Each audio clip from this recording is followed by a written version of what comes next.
মদিনার উহুদ পাহাড় 8.5 কিলোমিটার লম্বা, এত বড় পাহাড়, এত দূরত্ব, এত উঁচা যে মসজিদে নববীর এখান থেকে বারান্দা থেকে সেহান থেকে দাঁড়াইলে কি দেখা যায়?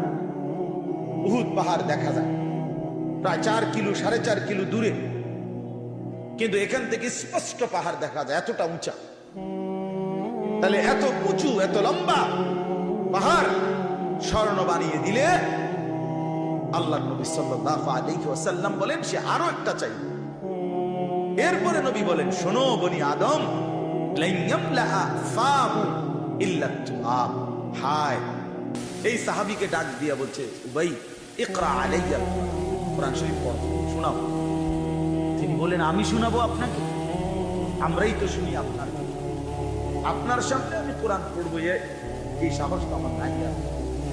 আল্লাহ সাল্লাল্লাহু আলাইহি ওয়াসাল্লাম বললেন, আল্লাহ তাআলা তোমার নাম বলে আমাকে আদেশ করেছেন তোমার জবানে কোরআন শরীফ। উনি 3 বার জিজ্ঞাসা এই কথাইটা। এরপরে আসাম্মানি আল্লাহ, ইয়া রাসূলুল্লাহ, আল্লাহ আমার নাম নিছে? বলে তোমার নাম? আমার নাম? হ্যাঁ তোমার নাম। আমার নাম? বলছে হ্যাঁ তোমার নাম। বাবা, তিনি প্রচন্ড ভাবে কাঁদতে শুরু করছে আর বলছে, হায় নবী, এক গোলাম